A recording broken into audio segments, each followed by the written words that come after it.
To begin with, I'd like to thank Susan for excellent timing. So most of the content of my talk has been touched upon by the previous two talkers, Rob and Usha. So I'll be presenting a study of BGP origin AS changes. Why does the origin AS for some part of the address space change? And another very short, I'll spend the last 5 minutes or so on partial connectivity, which is what Rob touched on and described as dark address space. In fact, exactly the same as that. So I'm Ratul Mahajan, and David Weatherall and Tom Anderson are my advisors there at University of Washington. David ran away to SOSP. It seems nobody wants to give a NANOG talk. David was scared and ran off to SOSP, and Tom Anderson, while sitting somewhere in the audience there, said he'd be happier seeing me get slaughtered instead. Anyway. So beginning this summer, our goal was to quantify the extent and impact of configuration errors in BGP. We wanted to target all sorts of configuration errors known, like whatever, incorrect origin AS, partial connectivity, leaking private ASNs or private address space. But, excuse me. But we're exactly not there yet. I mean, and part of the reason for coming here and giving this talk at NANOG is I want feedback from you people to help us get there. So in this talk, I'll focus on origin AS changes, which is, as I described, what is the origin of particular part of the address space change. And our main motivation there is to be able to discover how many prefixes or how big an address space is advertised by due to misconfigured origin ASs. The second is partial connectivity, which is, as I've described, dark address space. So getting into origin AS changes straight away. What is the origin of a prefix change and how many of the changes are short-lived? So just one thing to keep in mind as I thought, these are origin ASs for a prefix. So if the origin AS change, you probably get a lot more, there's a blow up in the number of routing announcements and withdrawals you get when the origin AS itself changes. The main questions we want to answer within that is how many changes are a result of misconfiguration, and even within those which are a result of misconfiguration, how many of those cause reachability problems. As I'll come to in my talk, not all misconfigurations lead to reachability problems. If there was an easy way to detect misconfigurations, we would have taken that. Since earlier on we tried two approaches, just detecting multiple origins for a prefix, what we should describe as multiple origin AS case. Turns out we didn't go ahead with this approach for two reasons. It would totally make subset space hijack. For instance, if there's a /16 and somebody else maliciously or accidentally starts announcing a /24, so there would still be just one origin AS for this particular prefix, and so this problem would totally slip by. Plus, the multiple origin AS cases is becoming an increasingly common practice, and it is also being standardized at the IETF as ASE, autonomous number substitution on exit. The second way we could have discovered this is IRRs. The trouble with IRRs is this. It seems IRRs haven't reached a point where you can actually filter and not introduce partial or unreachability based on filtering or based on IRRs. So this is based on a BGP table snapshot taken from route views on September 28th. So what the various columns show, how many prefixes were registered and how many of them actually had information matching the IRRs. So about less than 70% of prefixes which were announced using single origin AS had matching IRRs, where a match meant if the origin was registered with any of the following registries, it was considered a match. So it's kind of a conservative approach here. And the situation was even worse for prefixes that came through multiple origin ASs. So how do we go about doing things?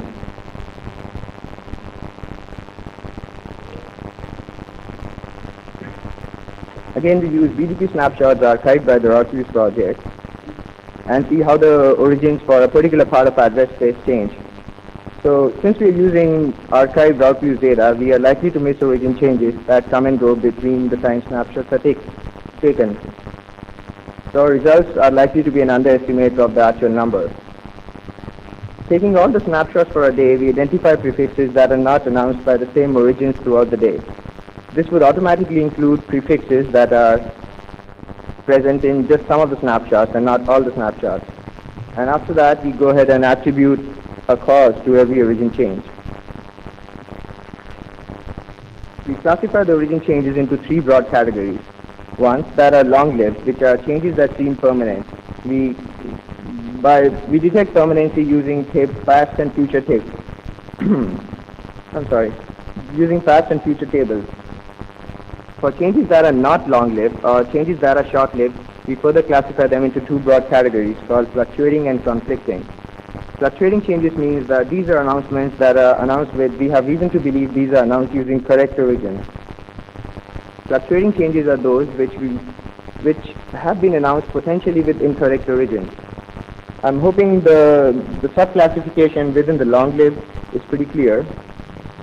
I'll go into the subcategories in the short-lived changes.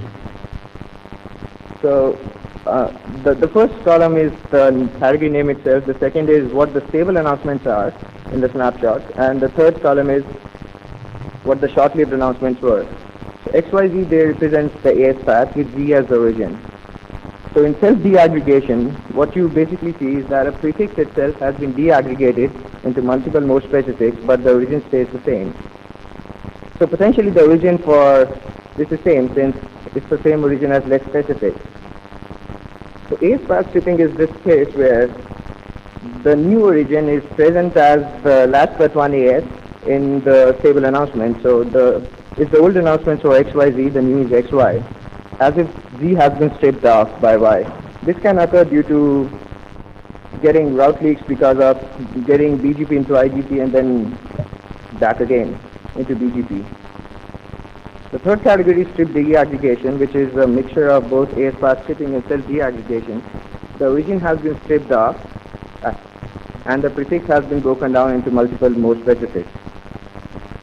The fourth is extra last hop, which is deaggregation combined with an extra origin AS appears instead of stripping, which is basically opposite of stripping. A new origin appears, but the old origin stays in the AS path of the deaggregated prefixes. Foreign deaggregation is this case of deaggregation, but the new origin has nothing to do with the old origin.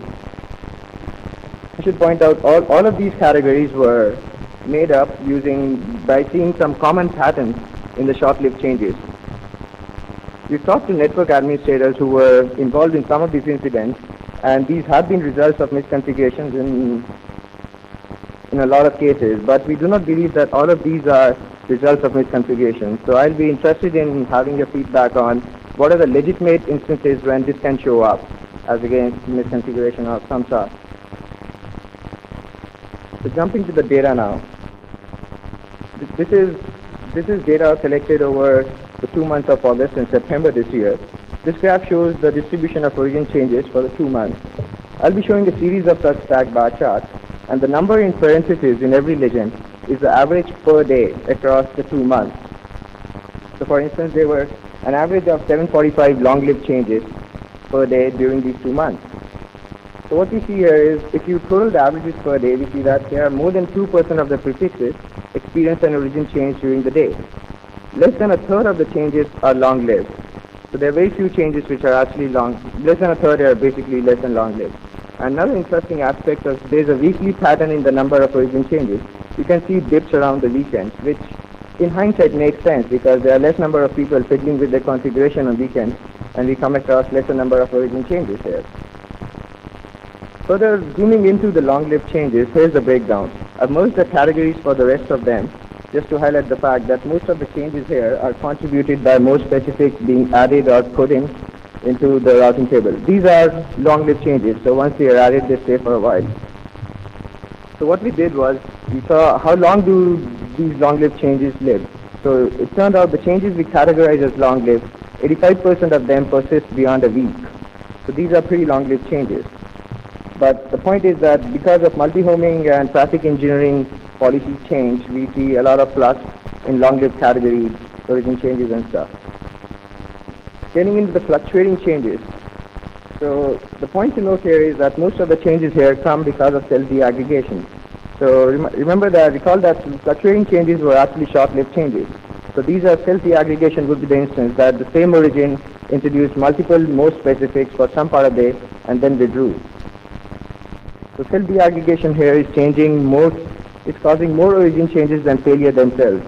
By the failures, which is like 523 average per day, are basically prefixes that were announced for some part of the day, but not all. So this is the breakdown of the conflicting changes. So recall that conflicting changes were short-lived origin changes, but with potentially incorrect origins. So here we see that most of the contribution comes from extra last hop and foreign deaggregation. Extra last hop was this one case of deaggregation along with addition of an extra origin in the short-lived announcement. This category other is interesting because we haven't found any other common pattern in these, and why is this interesting will come to like 2 or 3 slides from now. Okay, and these incidents on September around these 2 big bars have been truncated. They actually go all the way to 7,000 or so. These are 2 separate incidents involving separate ASs in fact. So just in case you were wondering, I mean, so how many of the prefixes that are conflicting, so how many of those can actually have matching origins as IRRs? It turns out that the accuracy of IRRs for prefixes we define as conflicting is even poorer. In the beginning slide, when talked about IRR success rate in general, it was about 70% for single origin cases and about 20% for multiple origin cases. As we can see, when the conflicting peaks, the IRR success rate even goes down. So we cannot justify these conflicting changes based on IRR themselves. So these are some of the things we came across while doing the study. There are small ASs that keep announcing /8 that don't belong to them. For instance, there is that AS in Angola which announces 63/8 and 61/8 periodically for a short time daily for some reason. There's this another incident we came across in July when an AS in Romania originated routes for almost all of Romania. But the surprising aspect was it did not present any reachability problems. No reachability problems were observed by people whose address space was hijacked. It turned out potentially this was a case of AS-fast stripping where the forwarding table stayed intact. So this AS which originated everybody else's prefix was forwarding the packets that are in the right direction from where people took over. Another thing that we came across, it turns out it seems that most ASs accept their own deaggregated address space advertisements and pass them on. That means people are not even checking. When they get announcements, they are not checking whether this announcement belongs to my address space or not. So if you have a /16 and you never break your address space down, and no specifics should be announced by anyone, and you get an announcement for /24, there's very little error checking that goes on to see whether this /24 belongs to me or not. So what I'm trying to say is there's very little verification that goes on as far as detecting misconfigurations and origin changes is there. So from the first two, what the first 2 cases tell us, there are genuine misconfigurations taking place, but it's not necessary that all of these would cause reachability problems. So even if we had an oracle that would tell us whether announcement is with origin AS misconfiguration or not, we have no way of knowing whether there was a reachability problem or not unless we do some sort of online testing. So that's what we did. So here's the reachability test we did.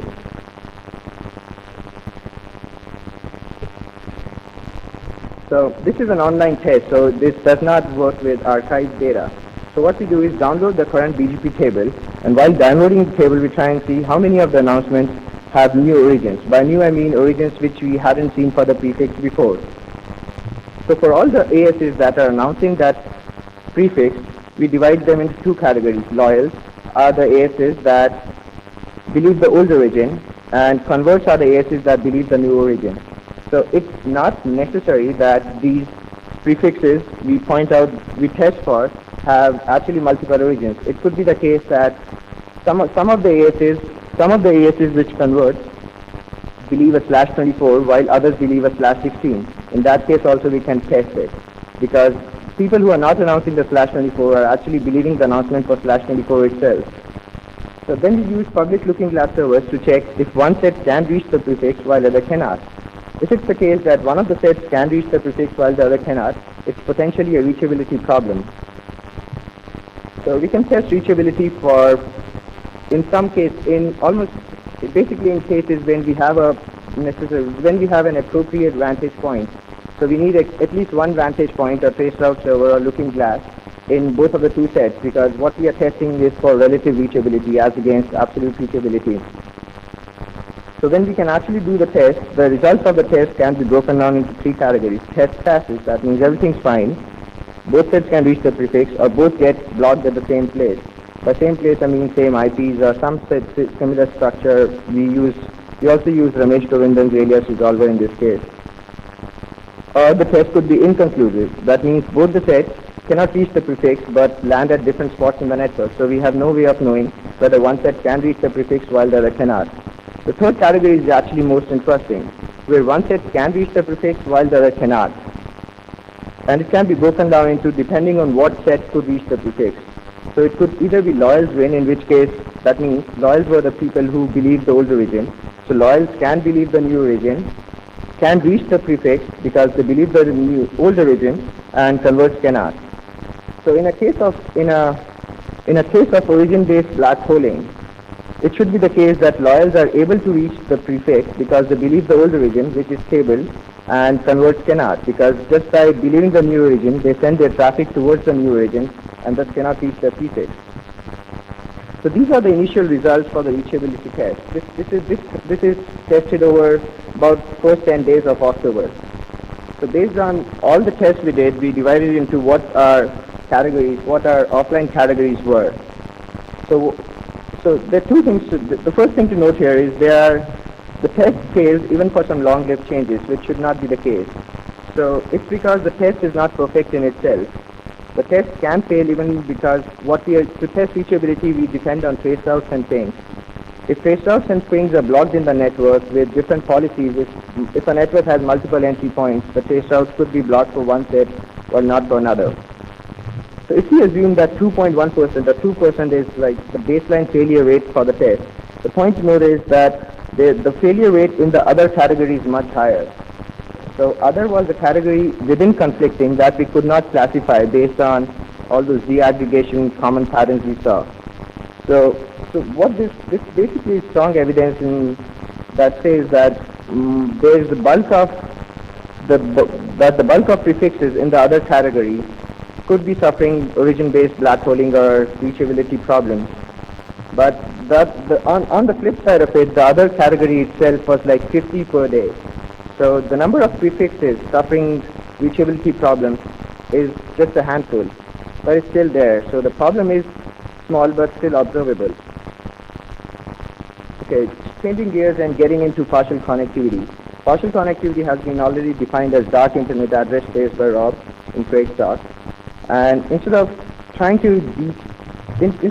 detailing the reasons of partial connectivity like Rob did, what we'll do is basically attribute partial connectivity to three main causes based on the lifetime. So convergence delays can cause partial connectivity based on, when a new prefix becomes available, the information of its availability takes different amounts of time in reaching different places. The second category is, and this should last on the range from seconds to minutes or something like that. Second is route flap damping or failures. Route flap damping can cause partial connectivity when there are some ASs that damp more aggressively and there are ASs that damp less aggressively. So the ASs that damp more aggressively would not be able to reach the prefix for a longer amount of time. Failures combined with, and third is policy, basically filtering based on prefix length or commercial relationships or whatnot. Another point to note is, if there was no policy, failures should not lead to long-lived partial connectivity, because if the internet is not totally partitioned, and there are some ASs, if AS1 can reach a prefix while AS2 cannot, and AS1 can, so basically what I'm saying is that the connectivity should be transitive in failure of policy-based filtering and stuff like that. So here's how we detect partial connectivity. This is again based on route data, but we download the tables online. So identify partially connected address space from the BGP table. So we are differentiating between address space and prefix, which means basically if more specific, which is by partial connectivity here would be prefixes that are not advertised by all the peers of route views. So address space is not equal to prefix. There means if there is a /24 which is partially connected but has a /16, that is not partially connected. That slash 24 is not considered to be partially connected. And in this identification of partially connected, we are just focusing on peers that are announcing more than 100K routes at that particular time. Just to disregard partial connectivity that is caused by peer failures or stuff like that, or route use peering with some very small ASs that are default pointing and things like that. So within the partially connected address space, we consult BGP snaps, we download snapshots 15 minutes before and after to identify partial connectivity that can be attributed to convergence delays. This number has been just taken from Craig's paper on how much time it takes for convergence and stuff, and after that, we correlate across days to identify policy-based partial connectivity, because partial connectivity that can be attributed to policy would basically last much longer than that because of convergence delays or route slab damping. So after that, as the final step, we verify these partial connectivity using public looking glasses to guard against restrictive export policies and default pointing. It turns out that not all peers of route use have uniform export policies towards it. So even if they can reach the prefix, it might be the case that do not announce it to route use. So we have to actually go and check the looking glasses to correctly identify all the partially connected prefixes. So here are the results. These are based on about a week's worth of data in first week of October. Sorry. So this is percentage of advertised address space and not the number of prefixes announced. So there's a very small percentage that of partial connectivity that can be attributed to convergence delays. Slab damping and failure, it varies a lot from 0.1% to 0.8%, and policy-based policy-based partial connectivity is about 0.7%. And I was kind of happy when Rob put up that slide and attributed less than 1% to policy. It seems the numbers are in sync here to some extent. So the prefix length distribution of policy-based partially connected prefixes. So as you would expect, that most of the prefixes are slash 24s, which means that most of the partial, in terms of number of prefixes, most of the partial connectivity is coming from prefix length filtering of slash 24s. But still there are some slash 16s in the table which are partially connected and contributing to most of the address space being partially connected. And what sort of policies are actually making these slash 16s partially connected, we haven't investigated yet. It seems Craig's work might have some ideas on it. So in conclusion, what we found is more than 2% of the prefixes experience an origin change during the day, and most of the origins are short-lived. While we did observe some reachability problems, the percentage of prefixes that undergo reachability problems during a day is much lower. This might be in part the negative feedback kind of loop. Since so few prefixes are facing reachability problems, the misconfigurations are not going away. And there is about 0.7% of address space that is partially connected due to filtering policies and whatnot. So as I started, the main purpose of this talk was feedback. I'd be happy if you would come talk to me, and if you have any ideas on how we can correctly identify or what other sorts of misconfigurations occur and stuff like that.